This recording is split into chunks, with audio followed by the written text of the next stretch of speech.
What's up, everyone? Welcome back to The Clutch. Tonight, we have a very special guest. He is very out of the box, I guess is the best way to put him. Loudmouth, known for being a little bit controversial at times and speaking it the way that it is for him. Everyone, welcome Chris Eaton.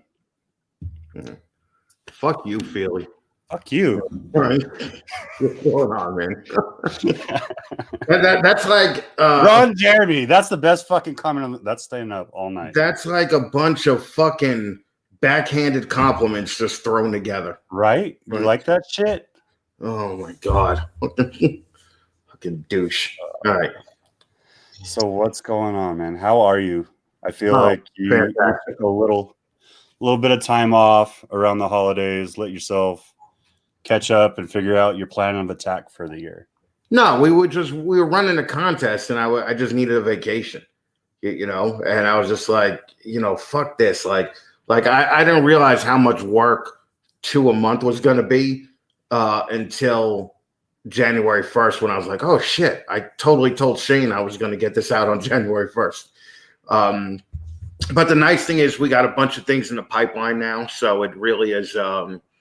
It's not as hard as it used to be. That's why I'm doing all this YouTube and Zoom shit now.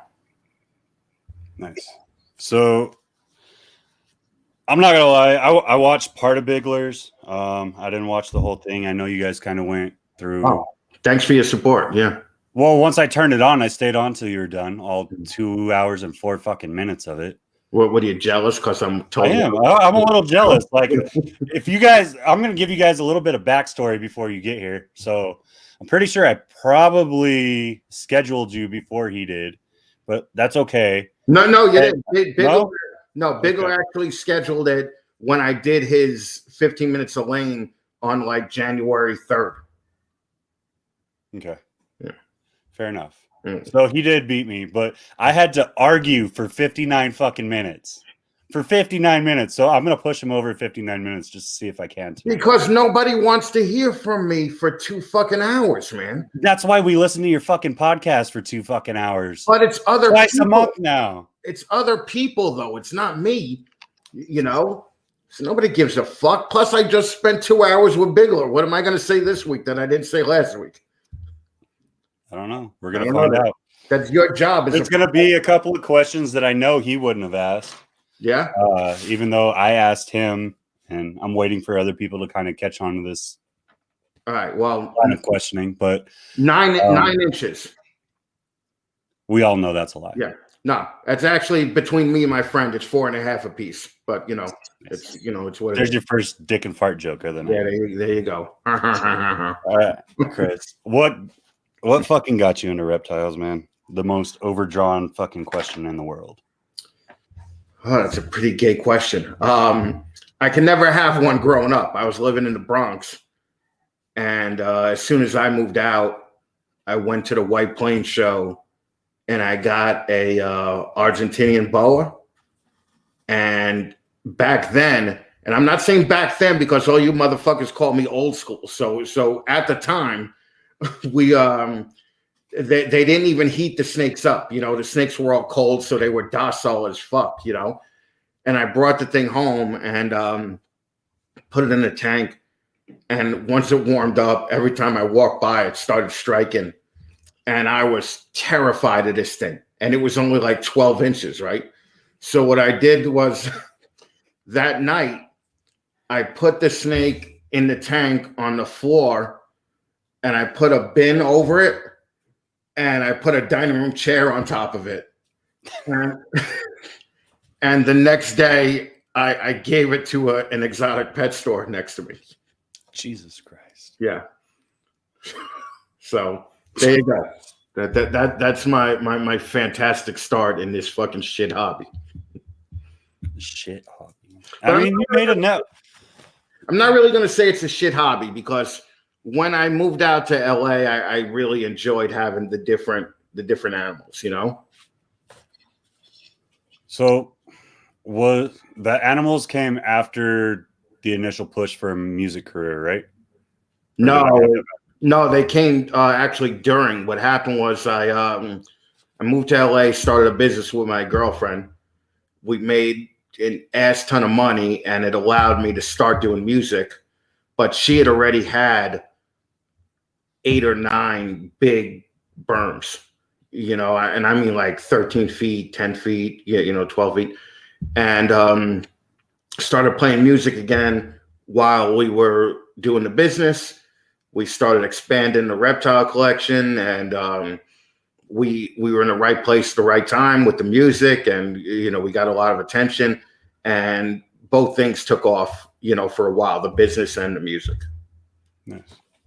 So how long were you playing music? Because I'm not going to focus just on reptiles. I'm going to kind of fuck around all over the place.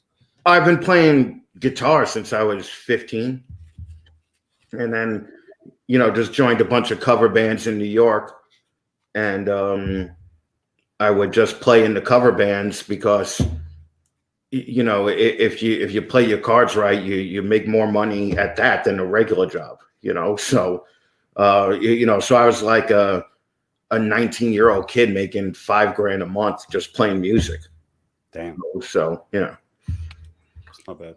Yeah, so that's that's it. And then when I had stopped for a while, and then when I moved out to LA, I just figured, hey, you're in LA, you got to play the big places, so start something up again. And like I said, we were in the right place at the right time, and we got varying degrees of success with the music, and the business was going well at the time, so I can't complain. What was the biggest venue you ever played? Hollywood Bowl. And we opened up for Shakira, of all things. Oh, that's a great night. Yeah. Regardless of how you did. Yeah, it was funny. You get to watch Shakira from the side? From the side of the stage, yeah. So that's the best point of view anyways. Well, yeah, but it was just pretty funny to just be there and see these things, and it's it's just a fun time, doing shit like that you ordinarily your average person doesn't get to do. There's some noise back there. There's the kids. Yep, we talked about this too. Son of a bitch. Did you ever trash? Ron wants to know. Did you ever trash any hotel rooms like a real rocker, or were you that pansy rocker that just lived within the rules? I was kind of a pansy rocker because all this happened like when I was in my 30s. So like I was always like, gotta have a backup plan, gotta have a job. However, we did give we gave a chicken enema once. Yeah, she asked for it. So Jesus Christ. Yeah. When you're in that scene, you tend to do what people in that scene do, Right. So. Oh, Jesus. Yeah. Yeah. Oh, here we go. This is great podcasting. I know this. Right. Hey, go back. Chill out. Right. You could at least mute yourself and I'll tell a joke or something. Yeah, go tell a dick and fart joke for me for a second. Oh, for the love of fucking God. He's very professional, huh? This is what happens when you let the Duck Dynasty guy have a fucking podcast. It's fucking ridiculous. Hey, let's see. Moose, Great Balls of Fryer. What's up, buddy? I don't even know what's going on here. Ron, what's shaking? All-time reptiles. Oh, I saw Elizabeth here. From Day of the Serpent. Shannon's here too. Boom. We're getting all the fucking hotties here. And you can't even pull them on because John has all the fucking controls and he just left to fucking take care of his fucking devil children. Oh, for the love of fucking God, man. What's up, Aurora? Last time I saw you, you were on Cusco Sting. Vivid, is it what is it, Amber or the husband? I don't remember names right now. I'm kind of on the fucking under the gun because your fucking lovely host just left me here like a douche. Jamie, Mindy, look, we got a lot of hot chicks here tonight, making that shit happen. Oh, Deadly Tarantula Girl. Gotta love it. Oh, look, Feely decided to stop by and join his own show.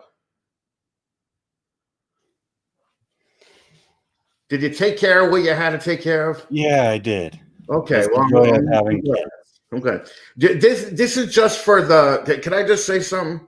This is proof positive that nobody gives a shit about your kids, not just yours, but all podcast people, especially all you people that have been doing it for 6 months and are spending 2 hours blowing each other every week. Nobody cares about your kids. We don't want to see your kids. We don't want to hear your kids. Like, you just fucked up my flow right there by getting up and leaving. Thanks for nothing. What flow? We were just getting started. I had a flow. All right. I was flowing.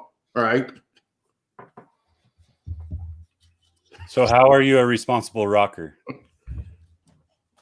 Mister, well, I need a plan B because I'm 30 years old. No, I didn't need a plan B at the time because we were making like 50 grand a month with a real estate business.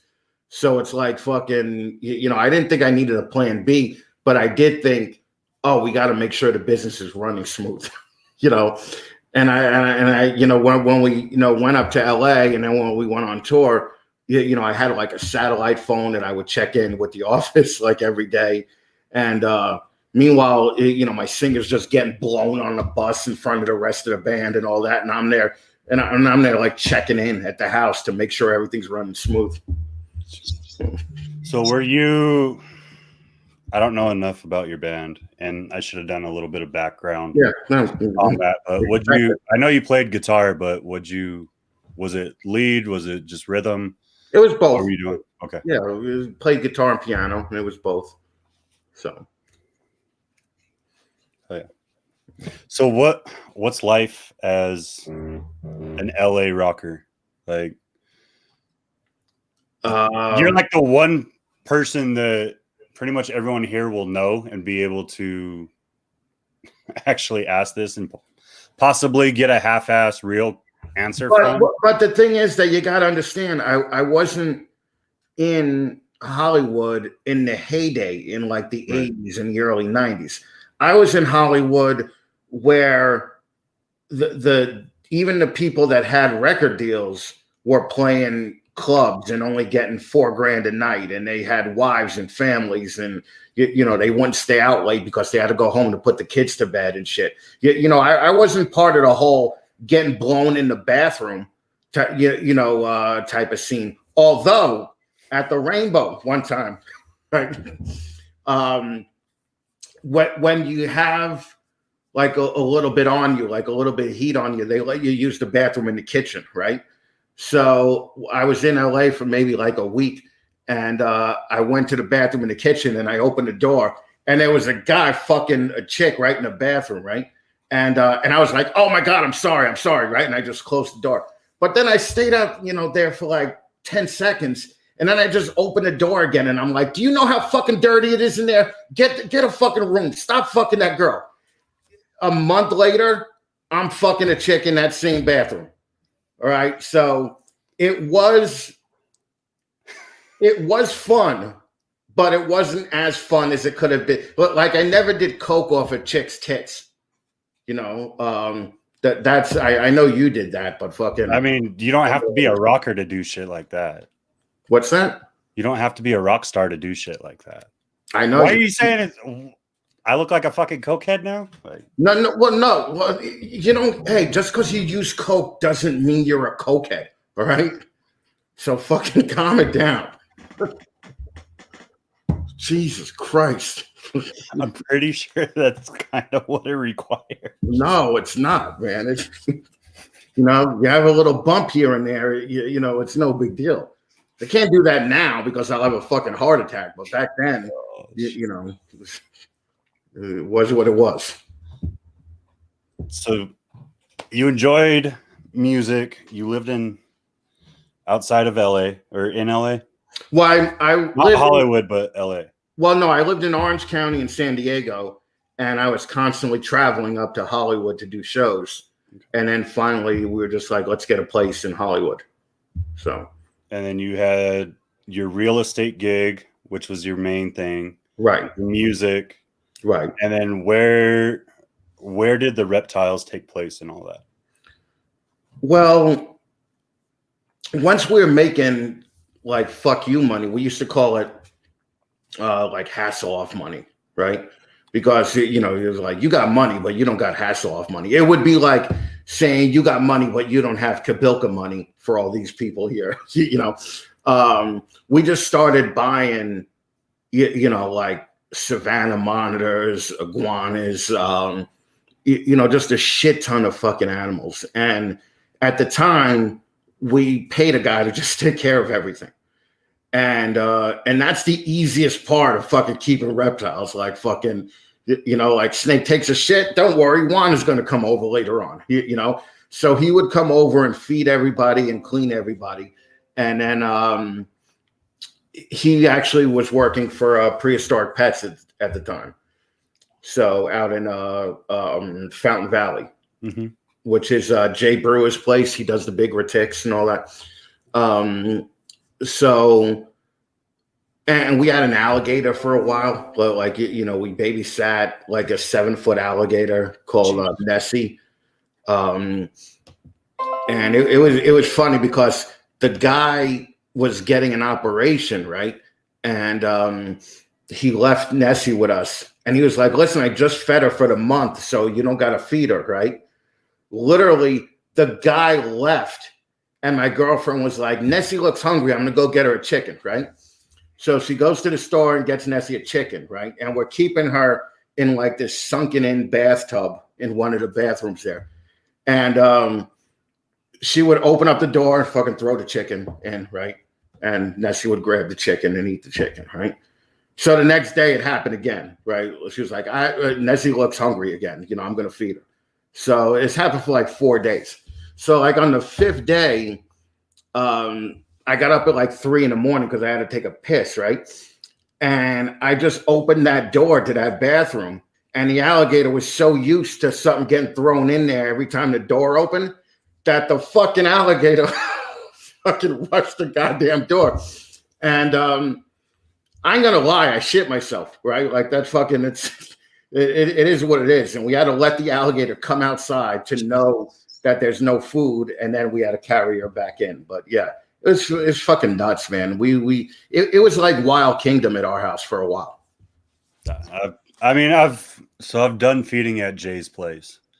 I did it with Darth, and this was like 2-3 fucking years ago. So Darth wasn't even that big. Like he was probably like 5-6 feet. Like not huge, but it's still a decent size. He's still gonna fucking pull you in if he wants to. Yeah. That's all. And so he grabs the tongs, and I'm like fucking fighting, and I'm tapping his snout to try to get him to open up and shit, so I could get the tongs back. And Jay's just looking at me like, "It's a good thing you're a fucking medic." I was like, "Yeah, it's a good thing." Well, waiting for my hand to get taken off. In like, I think it was 2001 when I was there. Back then, you know where the pond was, where the giant catfish were, okay, and the turtles and all that. He would let us dangle rats, on the water, and the catfish would just come and eat the fucking rats, right? And I was talking to Garrett Hartle, and he was like, "Yeah, he stopped doing that because too many people started complaining." So I was like, "Fucking." I like the way he sets it up now. Like, I don't know the last time you've been out there, but I haven't been there in probably 10 years. Yeah, the way he expanded it, I love it. He uses that pond now as like an exercise spot for all the water monitors and shit like that, besides their natural enclosure. Yeah, he used to do that too. Where he used to put the big water monitor in there.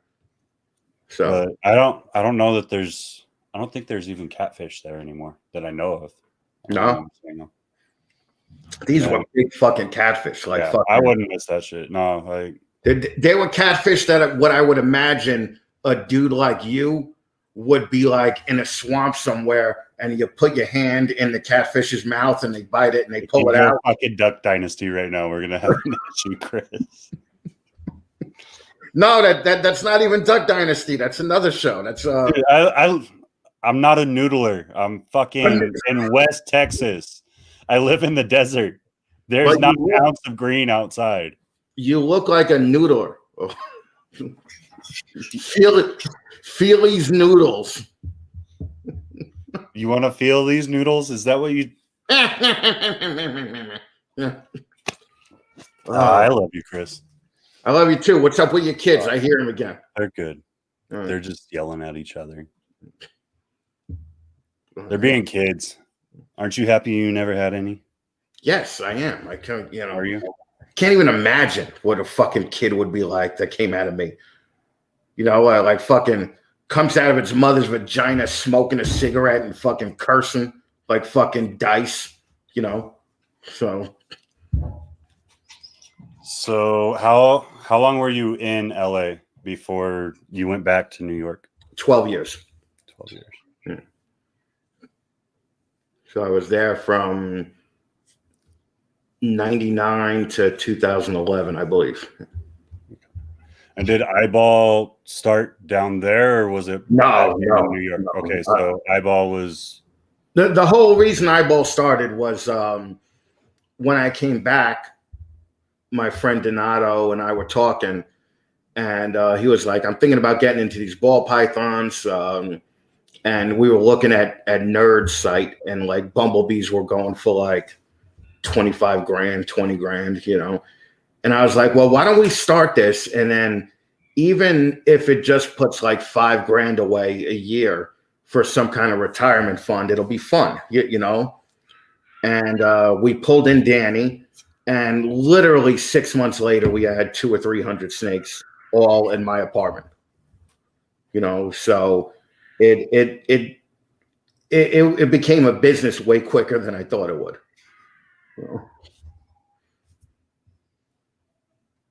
Jesus Christ! Can you hear that? Yeah, I could hear it. Okay. The kids are fucking devil kids. What's up with that? They got my blood in them. That's what's up with that. So tell us the story where the idea of Iball came from. Like, I don't know the story behind the name. I always kind of loved the name when I saw it, and I was looking through all, like, I don't know how long I spent, probably like 2 or 3 fucking months. Then I made that generalized Feely's Clutch name because I was like, well, something with my name, no one's gonna fucking copy. By the way, Chuckles, I got your fucking stickers today, and your name is not even on the sticker. I know. I thought it was from Texas Snakes. That's what I thought it was from. The fuck? Anyway, the way everyone knows the logo. What's that? I've had so many people that already know the logo, so I don't waste the money on text. I just use my logo. It doesn't cost you any more money to have text. Oh, for the love of God. That's when you have to fucking redo it. All right. Well, alrighty then. Iballs. Danny just got an iPhone. And that's when we were just like, Iballs. It was very, very scientific. We were like, Iballs? And they're like, yeah, register it. That's how it came about. There was no deep thought put into it. The only thought that was put into it was to mimic the iPhone logo and have the little eyeball peeking out from behind. And Will Banks actually said at Tinley, he was like, this is the best logo in the ball python world right now. So I was happy about that. That's a hard one to beat. Like, I don't know. I know Ralph Davis's, like, even till this day, you could put Ralph Davis's old logo up and everyone knows who it is. Kabilka, everyone knows that. Is he talking aesthetically, or was he talking he was talking aesthetically. Okay. And I would guarantee that probably, how many people are watching right now? 18. Okay. I would guess that 7 of them don't even know what Ralph Davis's logo is. Well, then they're not real reptile. No, I'm just. Well, yeah. You're gonna get in trouble for that one. Yeah, right. I don't fucking care. The questions I'm gonna ask later are gonna get me in trouble anyways. You know how? So for my last 3 interviews, when I got to those questions, I've gotten a lot of hate back because of the way that they answered them. Not from the people I had on, but because of the way that they answered them. Okay. But believe me, you get used to the hate mail. I get hate emails probably 8 or 10 times a week that just tell me how much I suck. So how long were you in the ball python game, so to speak, before you started the podcast? 6 years. Okay. Yeah. And the only reason I started the podcast was because Sean started the podcast, and Sean wouldn't let people talk. So I was like, the only way I'm going to find out about these people is if I do it and let them talk. So, and Sean is actually going to be on. We already recorded his interview, the episode after the next one. Okay. So the April episode? No, the March 1st. Okay. Yeah. That fucking double. Yeah, that's what's throwing me off. You went to the double episode a month, right? Yeah. Oh yeah. This is unscripted. See, I told you, it's all off the hip. Oh yeah, yeah. I think they know. Professional again. I think that they know that it's not scripted. So you started it to learn about people, but I think one of my favorite things in learning, like leaning back into what the podcast was when it first started, was you stated very clearly, it's not just about the scientific, it's about getting to know the breeders. Yeah, I don't care about you found a way to kind of make it personal. Like you find a way to connect with every person that you have on there. Is that just a natural ability from being a salesman your whole life and like kind of playing the game? Or is that just who you are? Like what would you say really drives that ability? I don't know. I don't script out anything. Literally, for every show that I've ever had, I've never had a note or an outline or a reference. And my whole thing was I don't want just ball python people on. I want interesting people on. And the nice thing is that because we spent so much money at the beginning with all these big time breeders, we were able to get them on the show. But like Ralph Davis doesn't do fucking interviews, you know. Back then Ozzy really didn't do that many interviews. Kabilka, it was like this fucking. I was told all these rules before I even talked to Kabilka. You know, it's like, yo, you really shouldn't call him on Saturday. Don't curse in front of him. He really doesn't like that. He's a family guy. And all this other shit. And the first time I called him, I was like, hey, you Jewish? Right? And I'm like, you want to come on the podcast? And he was just like, yeah, let's do it. And a couple of years later, he started sponsoring it. So I can't complain. And I've become friends with him to the point where, I call him, probably a couple of times a month just to shoot the shit and not talk about snakes. It's Wait, like, you can do that with snake people? Yeah, you could do that, but with all you young people, you can't. It's always like, I'm really hoping that this yellow belly clown goes to this freeway head clown, and I like, shut the fuck up. Nobody cares. Nobody cares about the process. That's what you guys don't understand. It's like nobody gives a shit about the process. They give a shit about the result, and that's it. So, and especially nobody cares when you guys are like, well, it's not in the budget right now, but my plan is to get a Pompeii female. Yeah, no, it's not. If you didn't get a Pompeii female now, you're not going to fucking get it. You're sitting on a fucking shit stain covered fucking couch in a trailer. You're not going to get a fucking Pompeii. So these people are fucking so annoying. I mean, not any of my people that do lives. I love all you guys. You guys are great. but I'm talking about other people. What?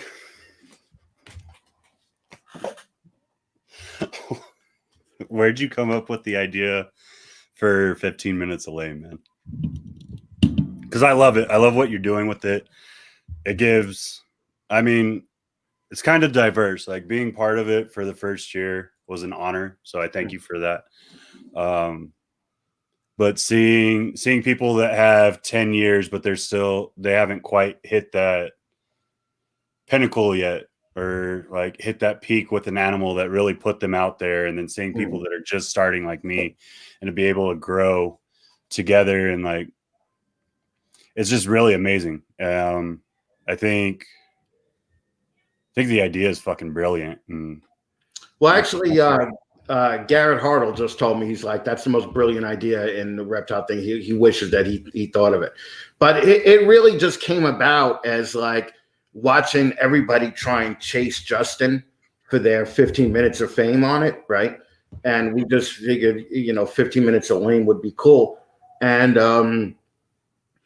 I think it's cool that you said like it was an honor to be there, but believe me, I didn't put that thought into it. I would never put a fucking guy on 15 minutes of lame that didn't even have a clutch yet.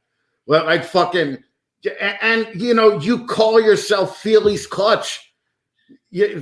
Up until last month, you should have been called Feely's No Clutch. Okay, and then fair enough. And then and the funny part was you came in third and all that shit. Where's Corey at? She's gonna be pissed about that.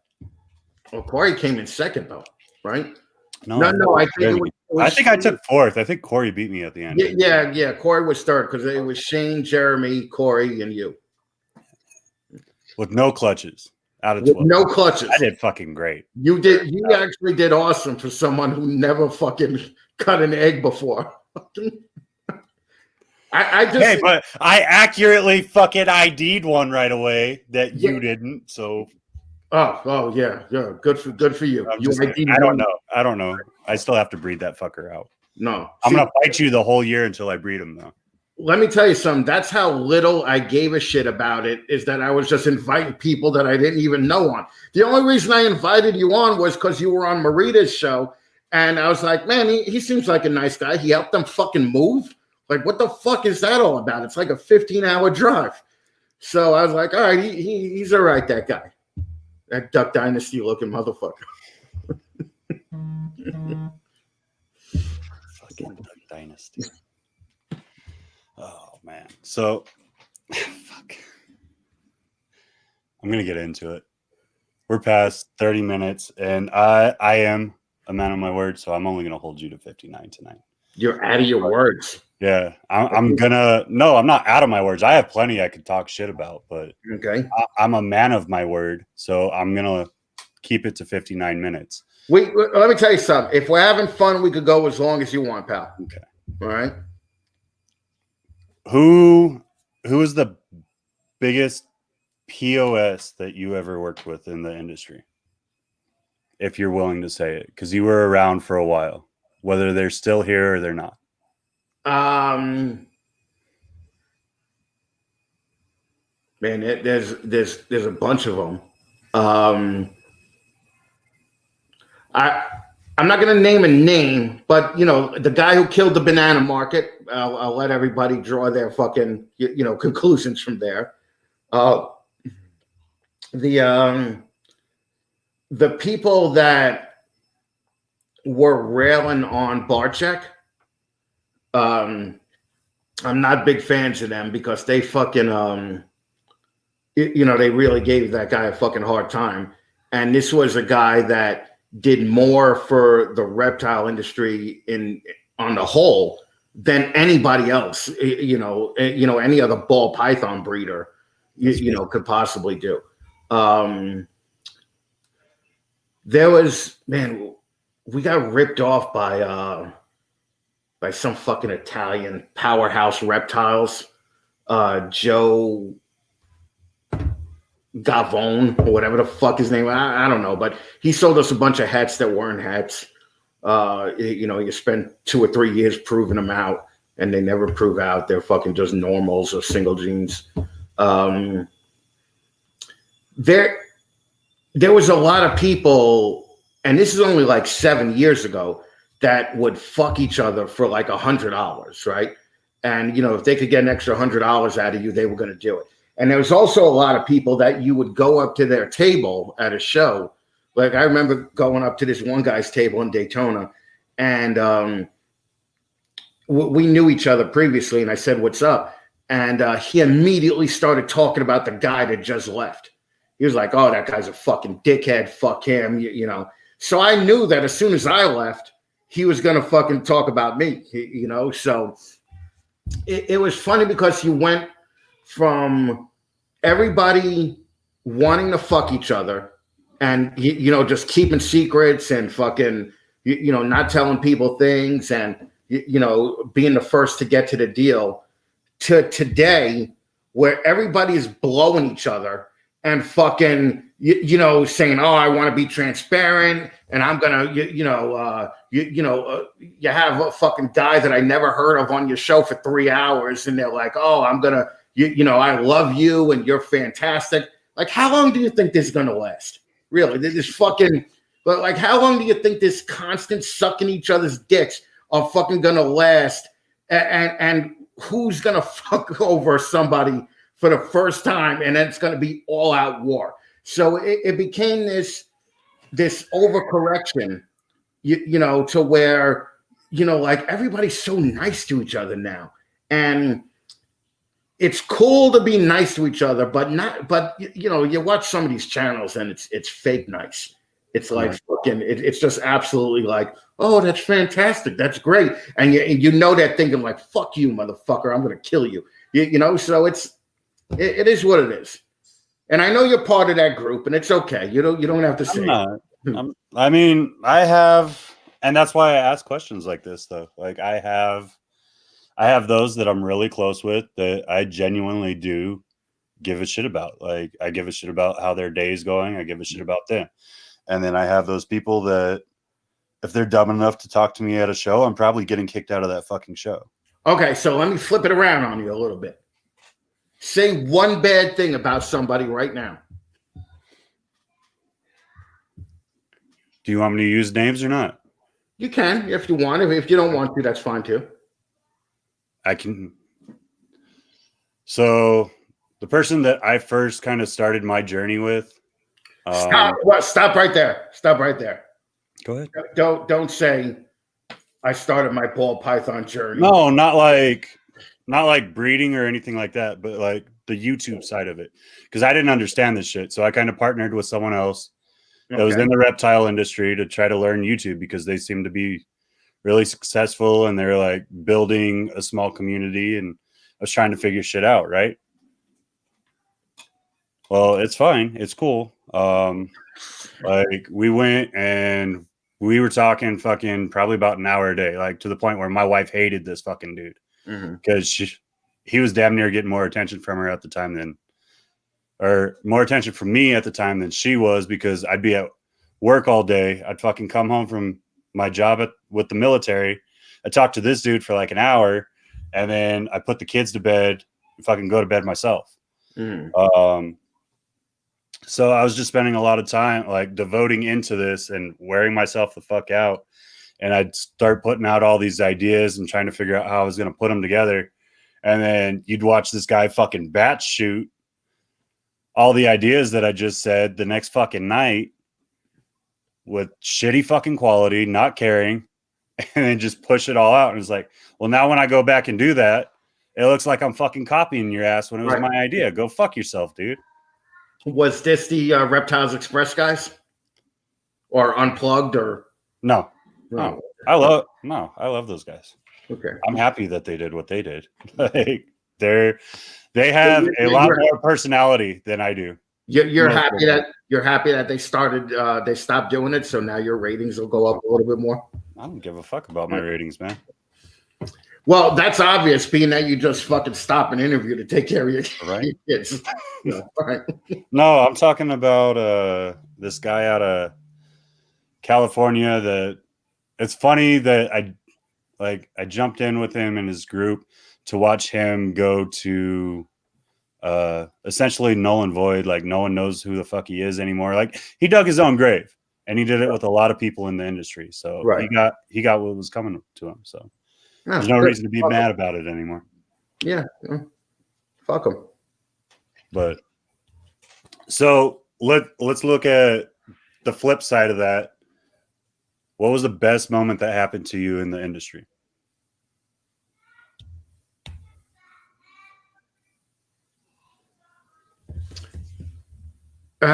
Really, I can't. Listen, when I was breeding reptiles, right? Every day that you saw me was worse than the previous day. Okay? So that means that if you saw me on a Wednesday, that was the worst day of my life. Okay? So every time you see me breeding reptiles, that was the worst day of my life. My best day was getting out of it and handing the keys to the shop back to the landlord. All right? That was my best day. So was it just from like the business wise or like the partnership or we were making money, but I had a stroke and I had a stroke at the shop, right? So that kind of fucking soured it for me a little bit, plus it was there was three of us, but I was the only one really going there every day. Like after working the main job, then I'm going there, working. And Danny came by, probably 3 or 4 times a week. Donato came by 3 times a week. But the problem was that, Danny lives and works in the city, so it could take him 3 hours to get here for one day. And I remember, there were nights where, he showed up at 9:30, like all willing and ready to work. And I was like, I'm going home. I'm finished, and he just had to turn around and go. So, and I'm kidding about every day being the worst day of my life, but there was fun times where me, Danny, and Donato really got like we bonded in a non-gay way. Okay. Where it's like it's solidified that these guys were my best friends going through all this shit. Because when I did have the stroke, they were there every day, taking care of shit while I was recuperating and all that. So that was probably the best part of being in the hobby as a business. Now being in the hobby as just like a consumer and having fun, there was a million great times. I mean, we would have these parties at the house where, we used to have cobras at the house and fucking, one of them was defanged. The venom glands were cut out. And so Juan is playing with the cobra and the cobra bit him. And like fucking 10 minutes later, he just fucking passed out. And I was flipping the fuck out, right? Because we shouldn't be having these things to begin with. And now I got to take Juan to the hospital. But it turned out he just got up and fucking laughed at me and he was only fucking with me. So, and then another time when we had the cobras at the house, we weren't sure if they were devenomized yet, right?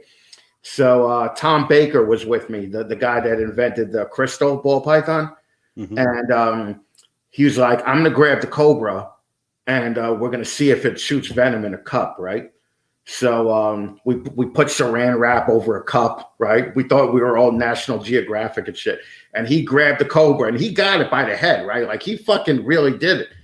And he starts, the cobra starts biting into the thing and no venom is coming out, right?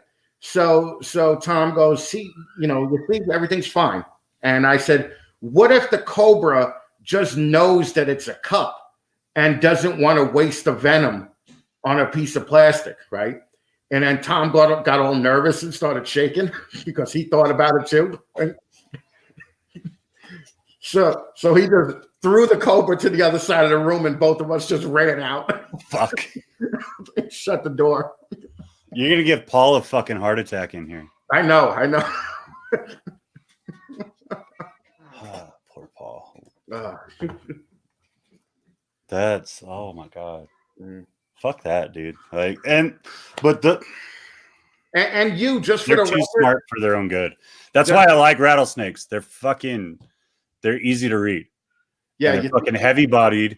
You are gonna die from a fucking venomous snake bite. Okay, No, I'm not. There's not much that I know, but I do know that dude, what's up, guy, should not be handling fucking venomous reptiles. Okay, like I know that for a fact. If you saw me outside of this, because obviously you have a persona, right? Like you have the persona that you put out to the public and you try to keep it in line with who you are, but you also have that other side that you try not to let people see. Well, being in the military for a long time, I have a hard time shutting off that, like, do it this way, you do it this way every single time, and you follow a strict list. And I'm trying to teach myself, especially for my kids, to be a little bit more lenient and to not take everything so seriously when it's not required. Because I was very, okay, eyes on goals, follow through to the mission, follow the steps that you know you have to take, and that's it. I was a fucking asshole, essentially, that just followed rules, and I had to teach myself to be something else. So you think you're teaching yourself to be something else by getting your venomous handling license? And no, I'm thinking I've worked with them since I was a fucking teenager anyways. I might as well do it the right way, have the license, and do something productive with it instead of going out in the wild and just fucking with them on my own and dying. You'd rather die in the living room. Yeah, at least then my body's going to get found. All right, makes sense. Yeah. No. Fucking psycho nut job. Do you smoke weed? Mm-mm. Used to, not anymore. Okay. Why? No, you just look like a dude that would smoke weed. First it's fucking coke, now it's weed. Make up your mind, sir. Those are very different classes of drugs. I'm just saying, a little bit, never heard You're him. saying I look like a fucking druggie is what you're saying. No, I'm saying you look like a Duck Dynasty dude that happens to smoke weed or do coke. Fucking Chris Eaton, ladies and gentlemen. Yeah, you want to cut this early, don't you? Right? Didn't even make it 59 minutes. You're right. We're gonna make it that hour, Chris. So you love calling people out for their white trash morphs. Oh yeah, Hypo, Huffman, Genetic Stripe. I'm just like, what are you doing? Who made the most white trash morph for you this past year? I don't know. I don't keep track of shit like that. I'll tell you the biggest white trash gene though is Turbo. Like, what the fuck is that? Fucking Turbo. You're gonna break Shane's fucking heart tonight. Why? Shane has Turbo? I don't think he does, but I know he's talked about it. Oh man, no. I think Shane had a guy that only did Turbo. Well, like he had Big Turbo in his collection, and I was just like, "What's going on there?" It's just like, I don't know. Like fucking normals are polymorphic, right? Mm-hmm. So like normals are gonna look different every time. You could have a fucking lion next to another lion, and one of the lion's ears could be a darker brown, and nobody's like, "That's the vindictive gene right there." Like, get the fuck out of it. It's just a fucking another lion. It's a normal lion. You fucking douche. I fucking hate people. If you could remove one gene besides Turbo because you're fucking going off on it, what would it be? Out of the, what are we at now? Like fucking 120 different genes or some shit like that, allegedly? Well, what I do know is some guy put out something that had Hypo in it yesterday, and the snake was red as fuck, right? And I was just like, oh, maybe that Hypo ain't that bad. because like I have no compunction with just admitting I'm wrong. You know, it's like fucking Trump, right? Where the reporter would interview Trump, and she would say, "You called all women pigs," and Trump would be like, "No, I didn't. I think I just called Rosie O'Donnell a pig," right? And then the reporter would say, "No, you called all women pigs," and Trump would just be like, "Eh." That's what I'm like with Hypo and fucking Huffman. Well, like what's going to happen is Corey is going to come out with some amazing looking Huffman. Like the shit is going to have one arm, okay, just dangling. Fuck. And I'm going to be like, oh, all right, maybe that Huffman really does do something. You know? What's one gene you wish you would have worked with when you're still doing ball pythons? I wish I worked more with Red Stripe. Like Red Stripe just is, I think that even with all the stuff Justin's doing with it, it's still pretty much untapped. So I wish I worked more with that. What are we laughing? I'm laughing at Brittany. Yes. Yeah, but Brittany doesn't have any Huffman in her collection. That's because she's smart and she doesn't want to listen to you fucking call her animals white trash genes. I would never call Brittany white trash because Brittany's nowhere near white trash. This is true. You know?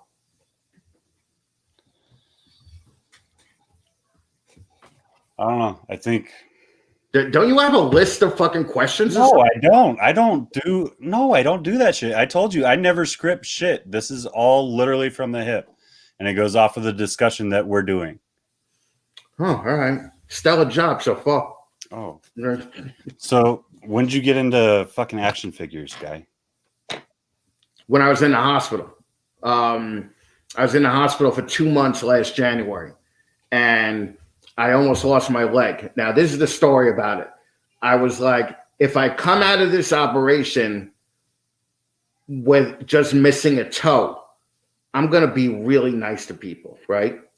If I come out of this operation losing my leg at the knee, I'm going to be super nice to people and I'm going to be Joe positive. If I come out of this operation missing my whole leg, I'm going to just talk to people about how they could get through things and be positive for my whole life. And when I came out with my legs working, I was just like, fuck them. You know, fucking, I could just be the same asshole I was before that. But while I was in the hospital, I was fucking like, you're in there for 2 months, so you get all depressed, right? So I'm like, I'm gonna have something in every room of the house that just reminds me of when I was a kid and when I was happy, right? So I started, buying these like G.I. Joe figures on eBay and fucking Star Wars figures on eBay. And my father would come visit me at the hospital and he'd be like, you have 17 packages at your house.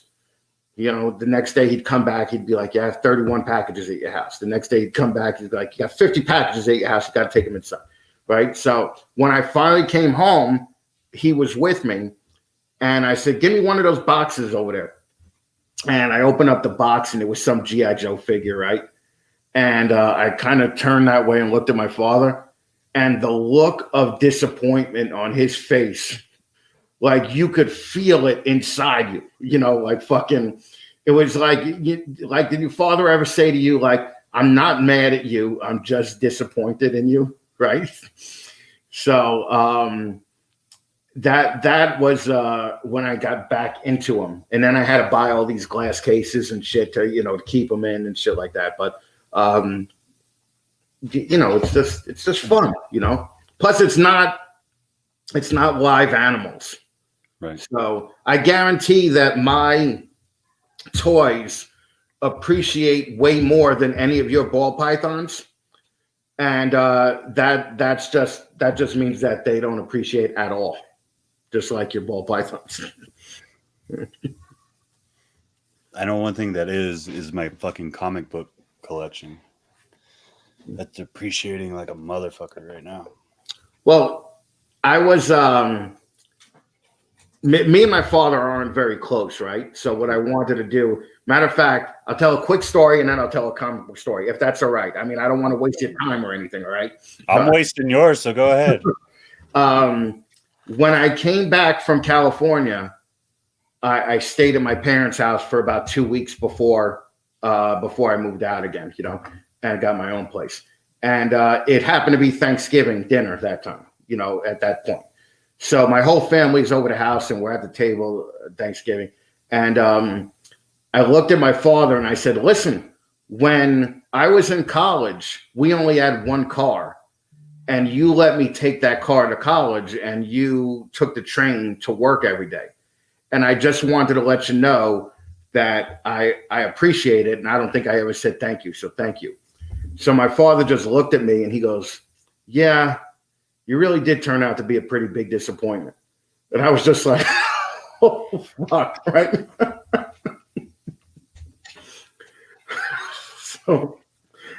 So the only thing you heard, love, though. What's that? That's fatherly love, though. Well, the only thing you heard was my brother-in-law's fork hitting the plate because he just dropped it because he was like, he couldn't believe them. You know, my father would say that. And then for the comic book story, my father always said that when he went into the military, his mother threw out all his comics, right? And he had all these Dick Tracy comics, right? So I hunted down like a graded Dick Tracy comic from like 1940 something, okay? And I spent like $600 on it. And he looked at it and he said, what am I supposed to do with this? I can't even read it because it's in the plastic. You know? Put it in the closet. It's been there for the last 8 or 9 years. You know. So that's what you get. No, I feel it's kind of funny too, because my family's fucking hoarders, right? Like my entire family on my dad's side is, once they hit like 45, 50 years old, they just fucking, something snaps in them and they fucking lose it.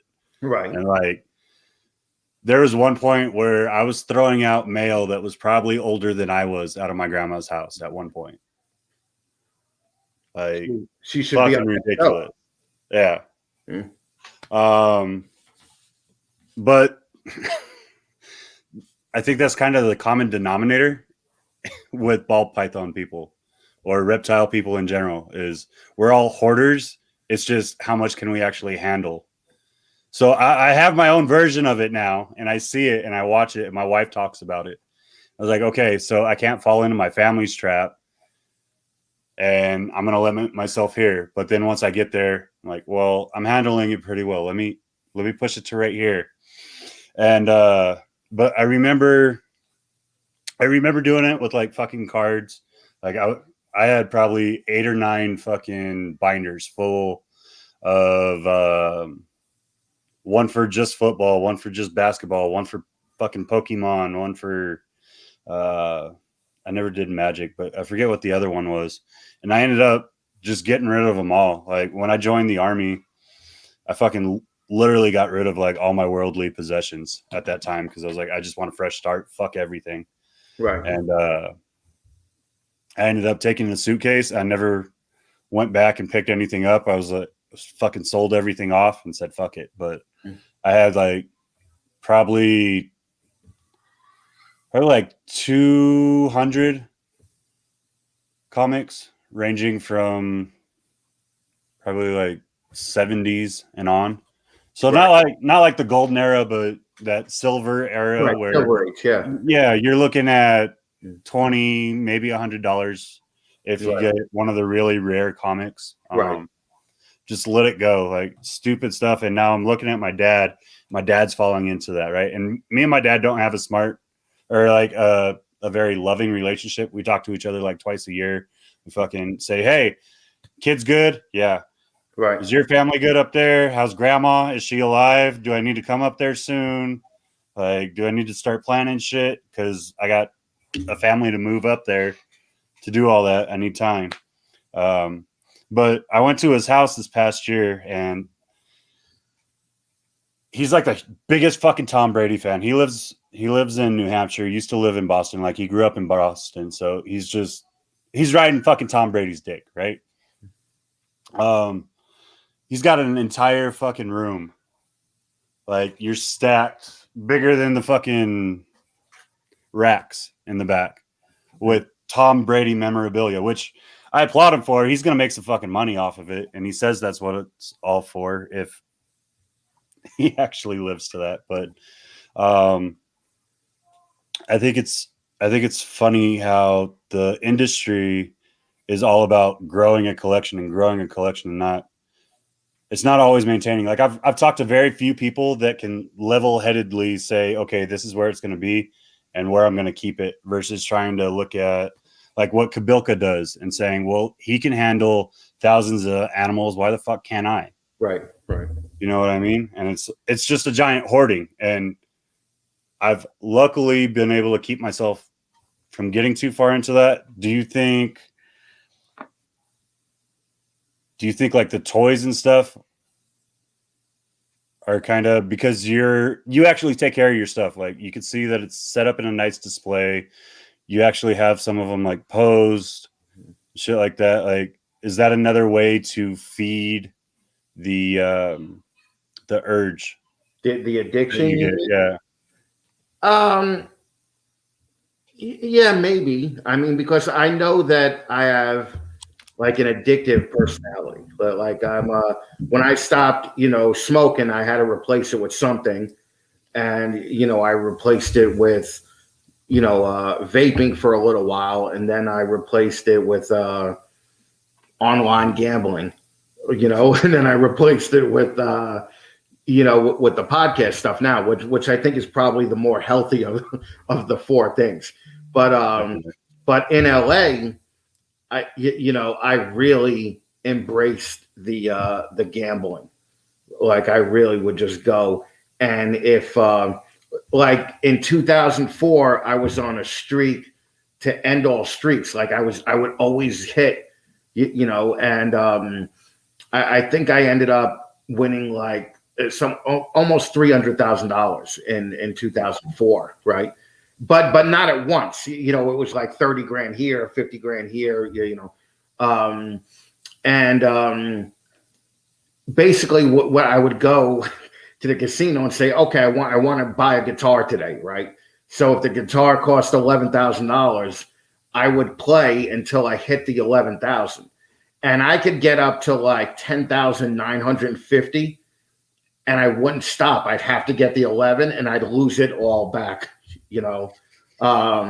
So I put way more than 300,000 back over the years, So. But it was fun, I mean, it was fun. So what are you gonna do? That's one I can't get into, man. Like, and it's a good thing. Like, that obviously, a lot of people have issues with it. But my problem was that when I left for LA, there was no casinos in New York. When I came back from LA, there's a casino 15 minutes from me, now, and I was going there like literally every day, like fucking. I'd be going at 10 in the morning to fucking go gamble, but like with all the old people.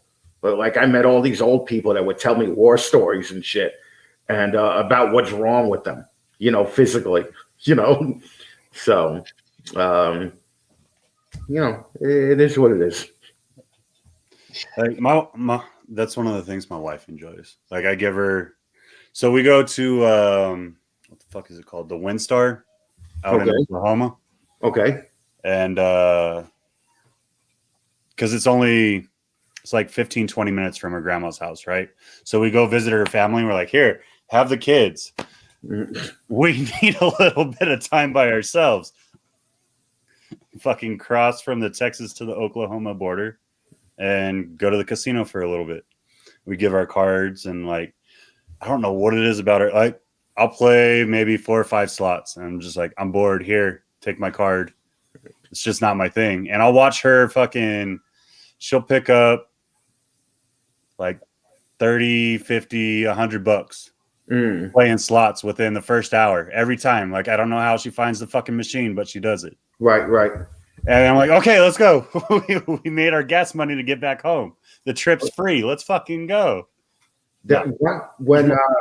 One time, me, Danny, and Donato drove out to the Hamburg Reptile Show, and that's in Pennsylvania, and you had to pass Bethlehem, which is a big casino town, and we were like, let's just stop there, and play some. And Donato didn't know how to play craps, so Danny was like, I'm going to teach you, right? And I'm like, I'm just going to go play slots, right? And they're like, oh, you fucking fag. You fucking jerk off for playing the slots with the old women, right? I come back to the craps table like an hour and a half later, and the whole table's cheering, but Danny and Donato got their heads in their hands, right? And in that like hour, they had lost like $8,500. Jesus. And I had won $1,500 on the slots, right?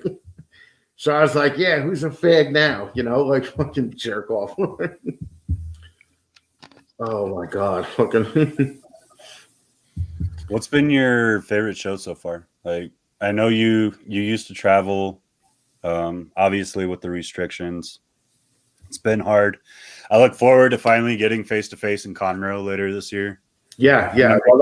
Like, I'll figure it out. I'm not sure how, but I'm going to figure that one out. I could tell you right now that Conroe is going to be my favorite show. But up until now, it was probably the San Diego Urba show when I was out in San Diego, because it was all so new back then. Like everybody was excited about different animals and different enclosures and all this other shit. Now, like I went to Tinley a couple of years, and it's basically just a ball python free for all. Tinley, Daytona, that show fucking sucks ass, man. It's like you could drive a fucking tank through the aisles of that fucking show, and all it is ball python people undercutting each other. But the cool thing about Daytona is they have a little bit of diversity as far as species go. But you go to Daytona just for the hangout, not for the show, because everybody hangs out at the Hilton until 3 or 4 in the morning and just gets drunk and everything. And Arlington was great when I went to Arlington. I mean, it was a fun show, and it was funny because we were cursing like you wouldn't believe, and we were Donato was like saying fuck this and fuck that, and being like a real fucking Italian, and fucking somebody also started talking about pussies, and we looked next door to the table next to us, and it's this poor woman like decorating kids' faces, and the kids' parents are just looking at us like fucking horrified, right? So that was a fun show, right? I don't have a story. Like, holy fuck. Talk about your fucking bad placement. Yeah, it really was. I mean, but it was cool. That was the show that I should have met Marita at, where she said she was standing in front of me and I didn't even notice her. Which I don't remember. I don't remember that at all. So, but yeah, that was a fun show, and I can't wait to go to Conroe. I mean, Conroe is going to be a blast, And Conroe is going to be a little bit easier for you, I think, because it's more like New York weather. Like, it's humid. Right. Well, I'm not, You're going to be comfortable. What do you mean easier for me? Like, I can't handle cold weather? Well, you're getting fucking old and having strokes and shit now. Dude, like, calm it down. Make sure you're good. Calm it down with the old shit, okay? I love you. I had to. You keep fucking throwing Duck Dynasty out there. Yeah. You make me shave my beard, and then we're going to have to change the other podcast name. Then you'll look 12 years old, yeah. No, I still won't be as bad as Nava. Oh, fuck it, yeah. I mean, fuck. Well, the thing is that even if I shave the beard all the way, I look like fucking Fat Cartman, like just fucking, waddling into the fucking deli.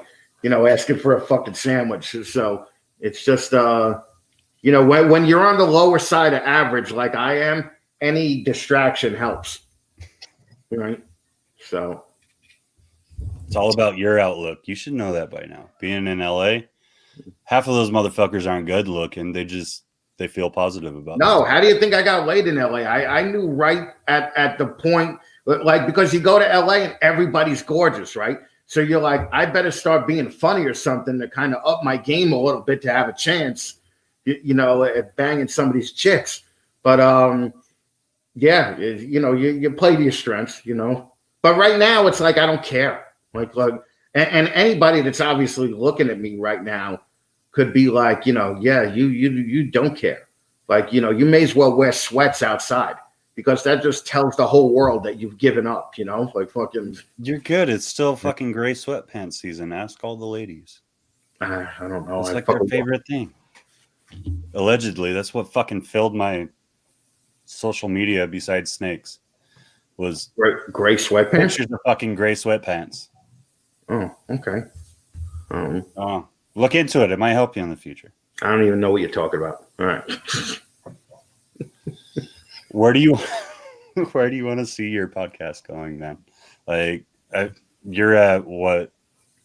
I think you said 3,000 views regularly, or some shit like that. Well, it's anywhere from 3 to 10 every month, because depending on who the guest is. Like if it's Kabilka, it's 10. If it's Donato, it's 3. Like it's fucking, and it falls anywhere in between. But now that I'm doing 2 a month, what I'm seeing is that I'm getting more views, but less on each one. So now instead of getting like 1,500 to 2,000 a week, I'll get, like at the end of the month, I'll get 6,400 and 1,800 or 3,200. Whereas the previous, ones where I just did once a month, I would only have like 6,000 for that whole thing. So I'm getting a couple more, but I'm hoping to build the YouTube channel once I start doing that.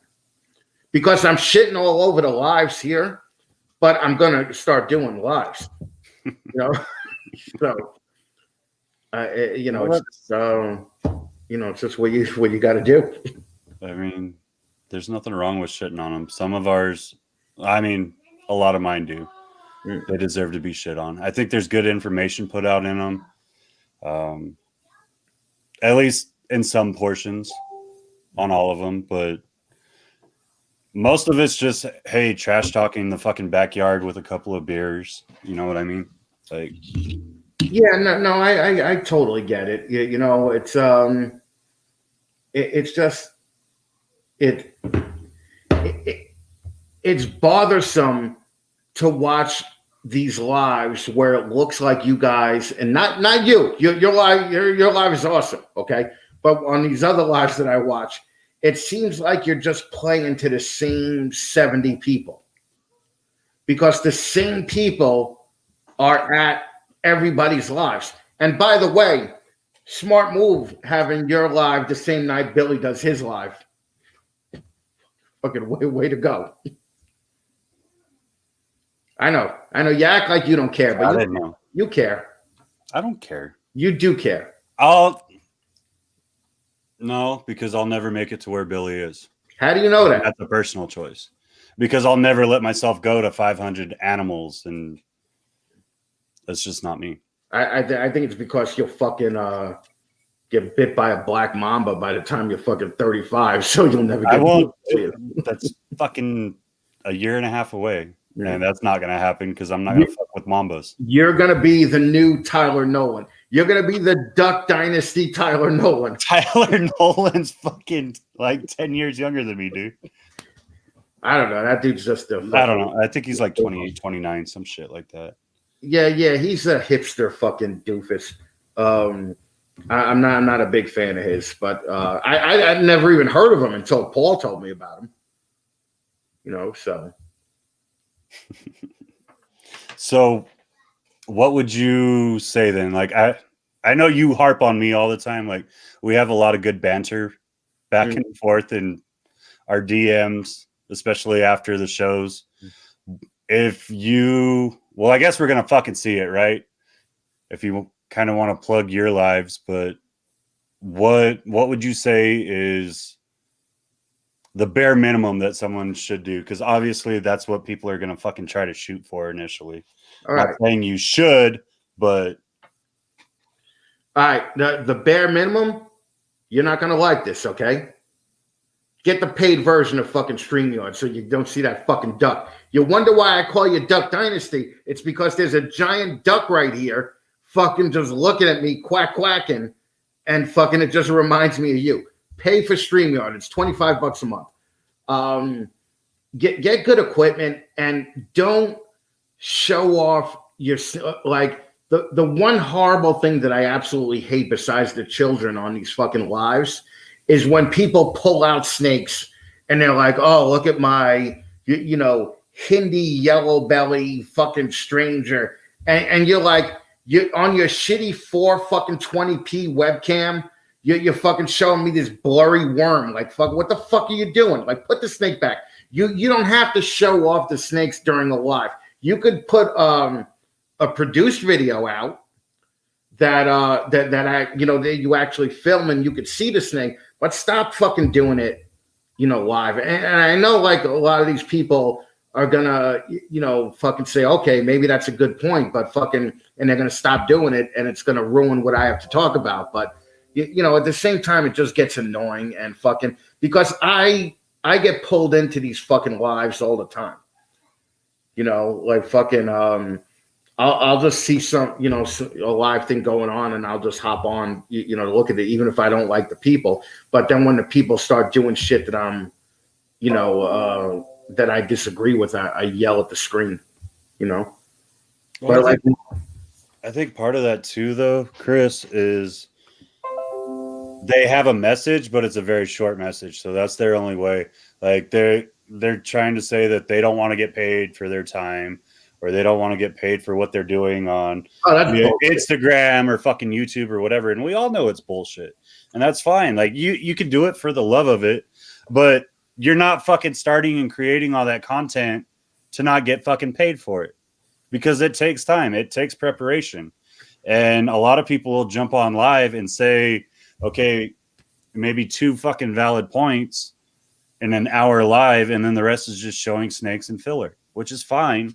Like, that's you, but you wonder why you fucking hit like 300, 500, whatever subscribers on whatever platform, and then it just fucking dies and all your watch time goes down. Or you have over 1,000 fucking subscribers and you get like 50 fucking views on a video because they've heard the same thing, they've watched the same filler, right? And you're not putting fucking quality out. You can watch that same thing from, like you said, 100 fucking people on a night and waste your entire fucking life. And from people that have been doing this for 6 months or a year, it's just fucking ridiculous, and it doesn't make sense. I think that people are doing the lives in order to hit the monetization part of YouTube. So that, because they think that once they get 1,000 subscribers or 1,000 hours, or 400 hours or whatever, that they're just going to start making money, but you don't make the phase boy monies, by fucking, doing shitty fucking lives. The nice thing about what I'm doing with the lives is I have sponsors, so I don't care about the YouTube money. Like fucking, what's YouTube going to pay me $600 a month and fucking, that I'm going to suck a dick for that $600 a month? Get the fuck out of here. To start? No, not even that. Like, you'll be lucky to pull fucking $100 a month to start. Maybe you'll be lucky to pull $100 a month, but I'll be pulling $600 a month. All right. Shit. You forget this isn't a podcast. We have to actually look at you now, Chris. Yeah, I know that is true. That fucking, like, I'm gonna do a lot. Like I said, I've been thinking about getting a hat, but we'll see. I mean, the hat works for you. Well, what size head do you got? And don't just say big. Giant head. I was looking at American hat makers because I was like, I'm gonna get one of those fucking cool leather top hats, right? And I measured my head with their with their little measuring tool that you print out, right? And BBM rocking the fucking dime, 12 cents, baby. And it was extra large. Yeah. I got a big head. I got a big brain. Right. So I don't even know what it is on like the fitted. Well, this is obviously fitted, and this is 7.5. I don't know what that equates to with like the flex fit and all that shit, but does that hat say Felix Clutch? No.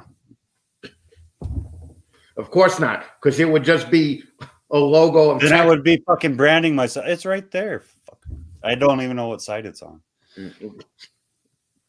I was gonna wear a Snakes and a Fatman shirt, but I thought that would be too gauche. So I'm glad that you wore your own company shirt. Well, I figured I was going to get some shit if I wasn't branding myself, because obviously I'm not branding myself enough. You got to get the sign like back there. Isn't that like in your sponsorship contract? You have to like show 3 sponsors that. No. As a matter I of still fact, don't understand that shit. The sponsors that I have are strictly for the podcast now. So I'm hoping to get some video sponsors also. But I can't ask for video sponsors when I get like 100 views on shit. You know, so it's like, you know, you can't do shit with that. But we'll see. You know, we'll see how it goes. It's a little weird on YouTube though, because so I've had people offer, right, once I break over like a certain parameter for subscribers, they don't even care about the fucking views. They just essentially say, okay, if you hit this many subscribers and you put out at least this many videos per week, then we'd look at doing a sponsorship for you. Right. Because they're just looking to fucking mass put out metrics, like, you know. Yeah. I mean, it's all free market. Well, not free, but essentially free marketing for them that they don't have to put their time into. Yeah, I mean, it all depends. Like what I do for my sponsors now, I just do a recorded, you know, clip of, you know, for them. It's about 1.5 minutes. I would do the same thing with, you know, a video stuff, or if they wanted it live, I would do it live. So whatever they want. I don't want to be like, I could try to monetize the podcast, you know, through advertising, but then you know you get 10,000 views and they give you 65 cents. You know, so it's a bunch of shit. It's just like when we were in the band coming up, they had this thing called pay to play, where you had they would give you or you would buy 100 tickets for $20 a piece, let's say. Then you had to sell those tickets in order to, you know, to make a profit and to play the place. And that's how it is, you know, now with you know, with these places. Like I had Sean Bradley on the podcast. He's going to be out not next episode, but the following episode. And he was like, you know, whatever you're making from the sponsors, it's not enough. And I was just like, dude, shut up. You know, like, fucking, I'm happy with what I'm making from my sponsors, you know? So, but I remember going, you know, playing places and we'd bring like 300 people into the club. And the owner would be like, you brought in 300 people. Here's $9, you know? And you're like, what the fuck? You know? So that's what all this YouTube monetization and podcast monetization does is, you know, like I know famous musicians that were like, it takes like 15,000 plays on Spotify in order for me to get 3 cents, you know, so it's all fucked, you know, it's all, you know, content is more like a commodity now, but it's like anything else. The cream rises to the top. So whatever's going to be better stuff you're going to hear of. Oh, I 100% agree. Like a lot of people here fucking think that the monetization is what they're going to live off of or whatever, or it's going to make a lot of money for them. And like Ron said, he made 12 cents last month being monetized. Yeah. I know people that they work their fucking asses off and they put out video damn near every other day. Mm.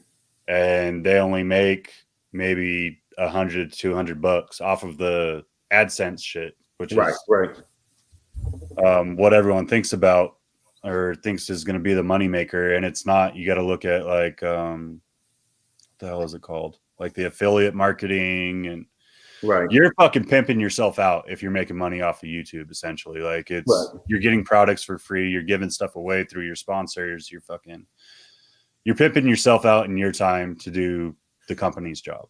Yeah, but if you do this with any type of, integrity, your job is to pimp yourself out. Right.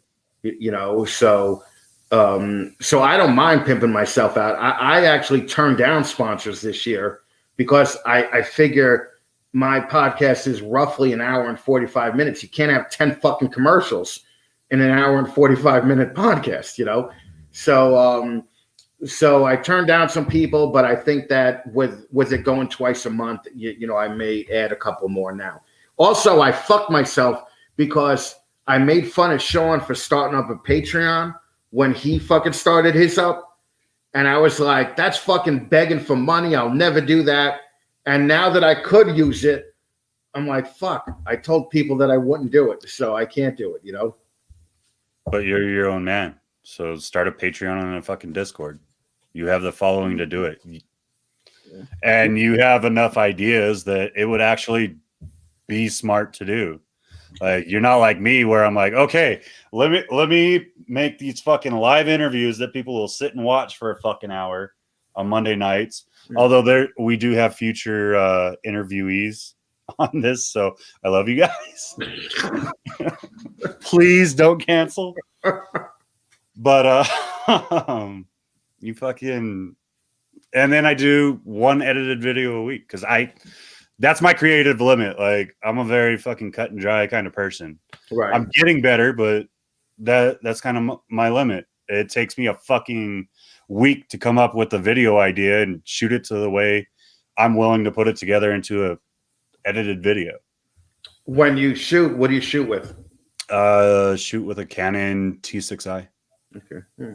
I'm working on upgrading the lens because I hate the fucking lens because if I'm not within, it's just the regular lens. Right. But if you're not within 4 fucking feet of the thing and you're trying to get a wide shot or stay focused on something, it just blurs the fuck out and it drives me crazy. Gotcha. All right. But that's something that comes with sponsorships and views eventually, I guess, or just me throwing the fucking money down and saying fuck it. Well, yeah, you got to invest in yourself, really, because nobody's going to invest in you first. I went out and bought all this fucking, I spent like $5,000 on camera equipment before I even shot one video. I spent about $3,500 on the podcast stuff just because I thought to myself, like Sean sounds really good. Sean's podcast sounded really good.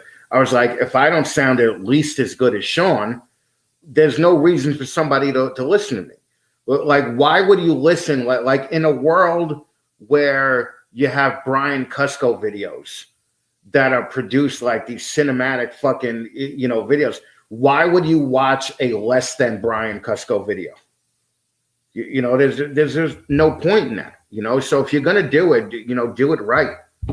That's why when I see these people like on their lives with their little earbuds and shit, I'm like, you're not even putting $100 into a fucking pair of fucking Shure headphones, or come on, man. Oh God, it pisses me off. Like, and it's not like I make fuck you money anymore, but it's still like, hey, that if you're gonna do it fucking right, man. Don't, watch a couple of YouTube videos on how to do it, and then go from there. But don't just fucking say, oh, I got my Apple earpods, I could do it, this way. Shut the fuck up. You're a fucking idiot.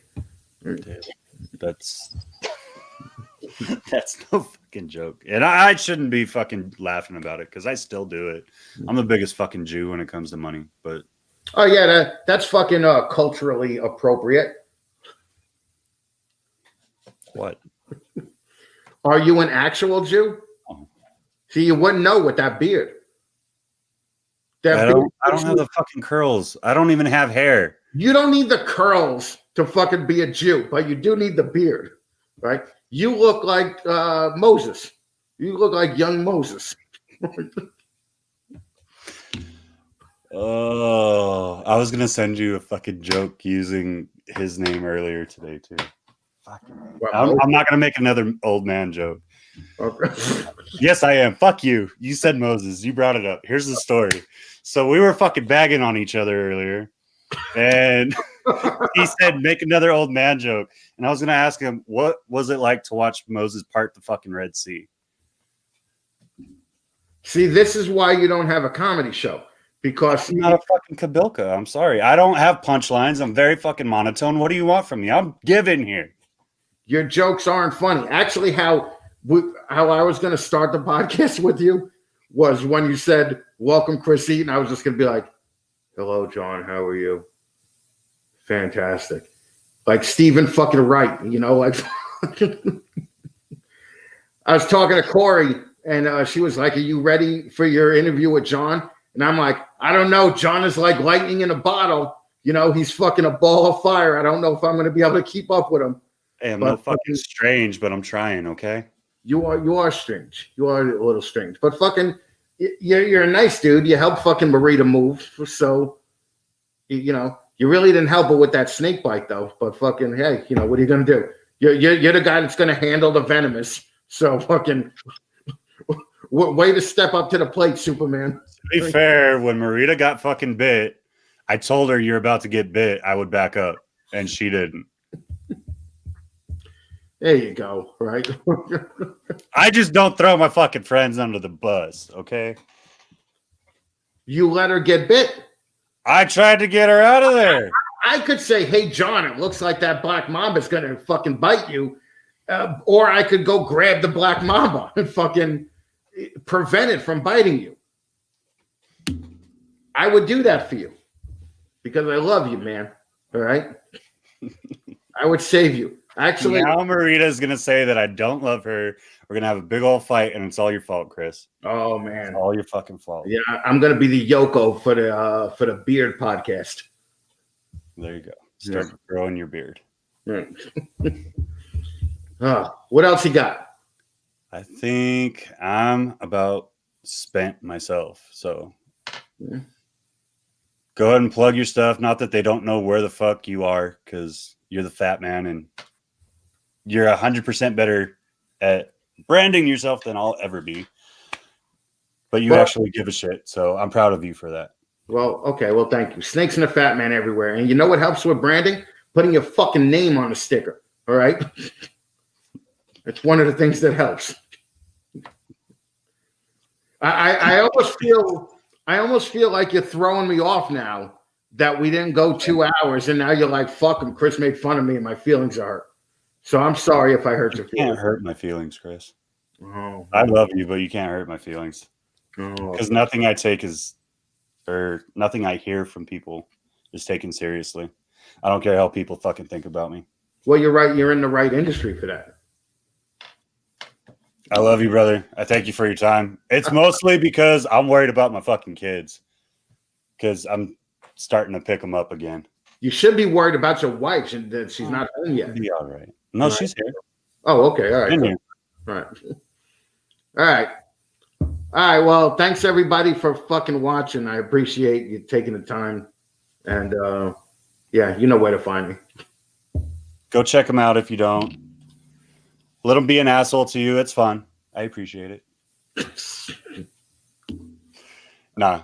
In all honesty, like Chris has been great. I'd be a lot less of what I am without him because he's kind of helped open me up and he's forcing me to be a better content creator. Dude, don't ever say I helped open you up again. Okay. There's your gay joke for the night. There you go. Next week, I'm going to have Victor from J Babies. Yeah, baby. We're finally fucking talking some colubrids on here. I'm trying to give you guys a little bit of every side of the industry.